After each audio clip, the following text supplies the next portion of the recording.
Hi, today Qianfan and I are going to talk about some topics in topological data analysis, specifically nerves and the mapper algorithm, both of which are closely related to some concepts we've discussed in class, such as simplicial complexes, open covers, and graphs.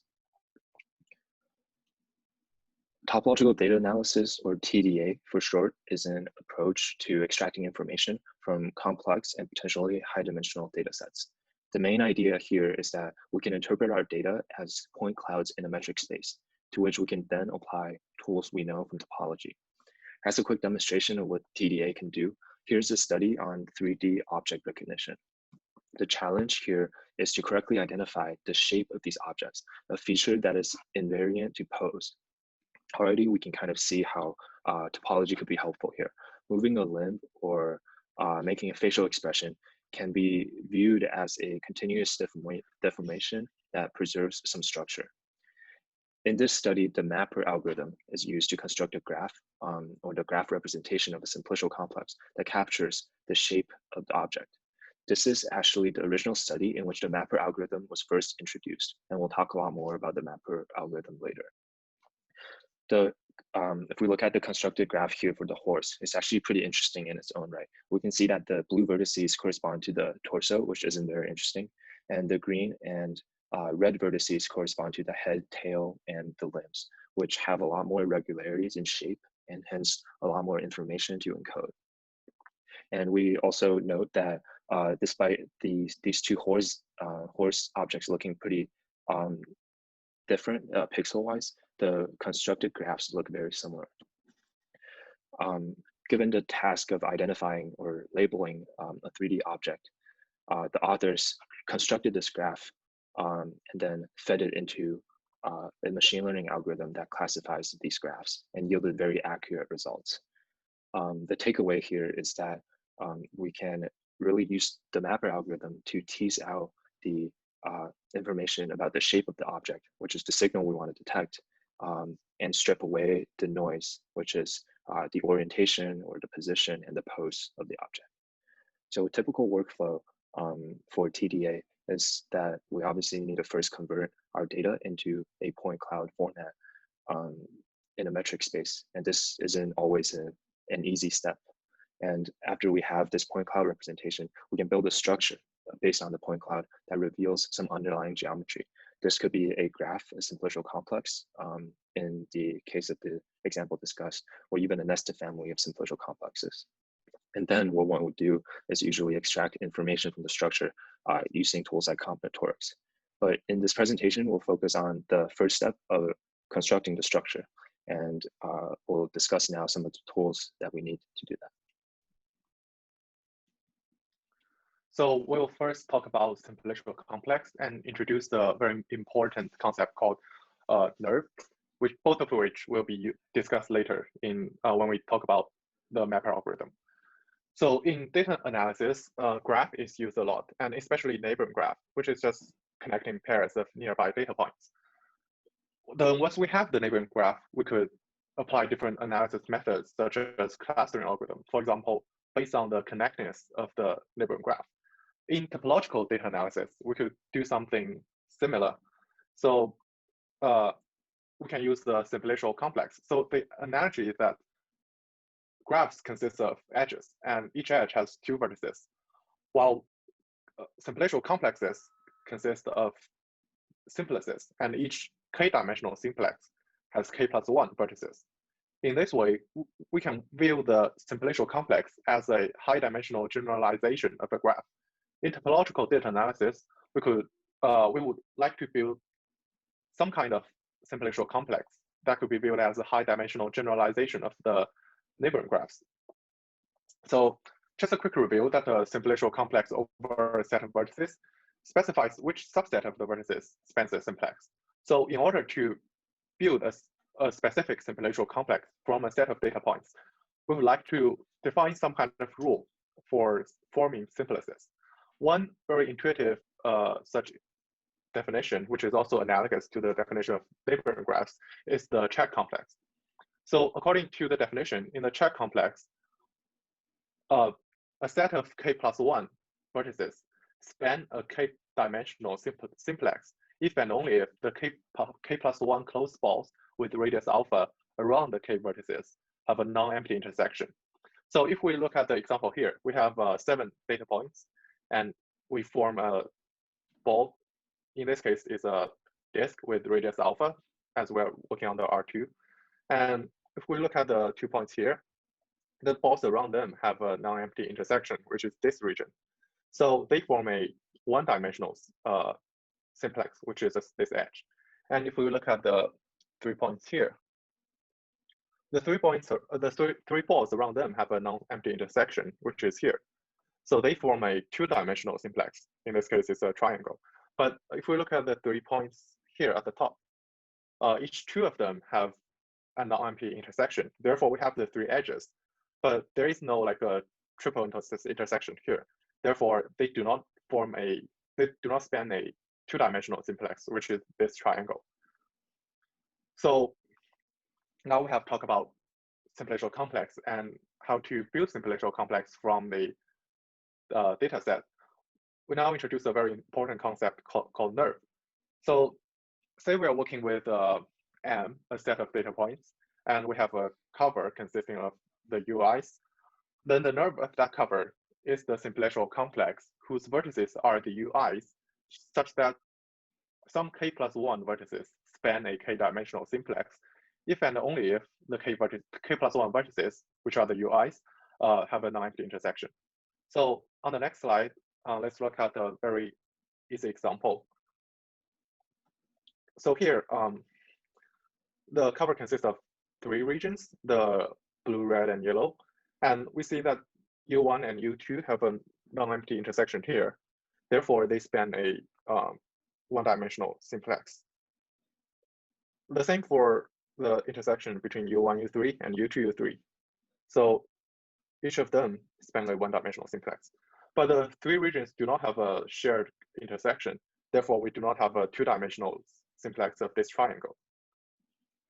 Then actually, if we go back to look at the example, look at the definition of the check complex, we can see that if we view the closed balls as the UIs and let the cover consist of all these closed balls, then the check complex defines the NURB. So technically, for the NURB, the vertices should be the UIs, which are the closed balls in this context. But since each data point here is identified with the closed ball around that point, we can say that the check complex defines the NURB. So yeah, we talked about NURBs, but why is NURB so important and useful? So the NURB theorem says why NURB have some very nice properties. So the NURB theorem says that if we have a cover of a topological space X by open sets, such that the intersection of any subcollection of the UIs is either empty or contractible, then X is homotopy equivalent to the NURB of that cover. So the motivation behind this is that this homotopy equivalence allows us to study the space X by studying the NURB of its cover. This turns the logical structure of X to a very much combinatorial one, which is more suited for many tools in traditional data structures and algorithms, which are like better studied in computer science. And look at some implications of the NURB theorem. So we know that any convex subset of Euclidean space is contractible. So if the cover is a collection of convex subsets in RD, then the cover is actually homotopy equivalent to the union of the UIs. And in particular, the check complex is homotopy equivalent to the union of the balls. That's why the check complex is very useful, like in theory. So now we talked about the NURBs and show that why NURBs are so useful. Then let's talk about the mapper algorithm, which help us find the NURB.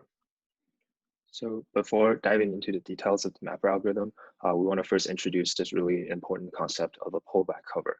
So say we have a function f that maps your data x into R, and f is continuous, and you have an open cover U of R. So I guess in this picture we can see that we have f and the vertical line representing R, and The open cover, or at least the segments that are of interest, are shown here as colored intervals. These are the open intervals in U. The pullback cover of X induced by F and U is the collection of open pre-images. So what this means is that for each colored interval on the right, you can see that it corresponds to a box on the left. And this box is the pre-image of that particular interval. And the refined pullback is the collection of connected components of these pre-images. So in the case where our data is separated into different regions, the refined pullback would have elements that are these individual connected components. So about the mapper algorithm. The mapper algorithm takes in a data set with a metric and a function f, just as described in the pullback cover, and a cover of the image of x under f. So we can see all the components here. On the bottom, the circular points correspond to x, and f is our function that we input. And we can see that the colored intervals are our u covering the image. The output of the mapper algorithm is a nerve of the refined pullback of U. What does that mean? So like discussed before, the refined pullback is essentially this cover here on the left, that cover X. And the nerve of it is essentially a simplicial complex that represents some sort of geometric shape of X. And as you can see here, on the right, we showed a simplicial complex that could be outputted by the mapper algorithm that captures the hole in the middle of the circle. So a quick note on F. F is usually called the filter function or the lens function, and it highlights specific features of the data. In this case, we chose F to be the height function where we map each data point into its y coordinate. And alternatively, we could use some different filter functions and produce a different simplicial complex. So one other example would be define the point P as the leftmost point in the circle. And for any point X in our data, the f of X we can define as the distance between X and P. This would also be a valid filter function. So a little bit more detail about the algorithm and some implementation details. So in this concrete case, let's consider that the data is a noisy unit circle. And like I said, f is the height function. And we can choose u to be this concrete set of open intervals overlapping with each other by 0.3. So what the mapper algorithm does is that it takes each interval on the right and looks at the pre-image under f. So each of these colored boxes here. So let's consider the red box first. The mapper algorithm will take all the points within the box and run a clustering algorithm on them. So in this case, we don't see any obvious discontinuity in the data. So after running the clustering algorithm, the output is going to be one cluster. All of these points are going to be within one cluster. But on the other hand, if we look at the yellow interval, the pre-image clearly correspond to two regions of points, and the clustering algorithm is going to give us two clusters. And similarly, the blue interval is going to give us one cluster. And for each of these clusters, we associate with it a vertex in the output simplicial complex. And for the edges that we want to construct, we do so in a very intuitive way. We add edges between clusters that correspond to overlapping covers. And we just note that the choice of clustering algorithm isn't super important here. We can use a simple clustering algorithm like k-means, and that will do the job. So some use cases of the mapper algorithm, it can be used for exploratory data analysis. For example, you see a data set for the first time, you're not really sure what you want to do with it, but you want to maybe get a better understanding of its structure. The mapper algorithm could be a good choice. Secondly, data visualization. As shown in the example discussed in the beginning, we can construct this nice simplicial complex or graph that represents the data in a pretty intuitive way. And especially when we're working in really high dimensions, this could be a really valuable thing to have when you want to gain some visual intuition about your data. And thirdly, also referencing the example we discussed in the beginning, the mapper algorithm could be used as sort of a pre-processing step for downstream analysis. So in that specific example, mapper algorithm is used to convert the data into a graph format, which is then fed into a machine learning algorithm. So the mapper algorithm generalizes fairly easily to higher dimensions. Suppose we're working in dimension D, we would actually need D different filter functions. And the range of the filter function we're working with would be D dimensional shapes instead of R. So to sum up, in data analysis, we sometimes would like to turn the data set into some kind of a combinatorial structure, which are better studied for algorithms. And one such structure is the graph, and a particular example is the neighboring graph. So in topological data analysis, one structure that we would use is the simplicial complex, and one which could be viewed as a high-dimensional generalization of the graphs. And one particular example is the nerve. Then we discussed the nerve theorem, which says why the nerve is a good description of the original data set. And at last, we talked about the mapper algorithm, which help us find the nerve of a given data set with the cover.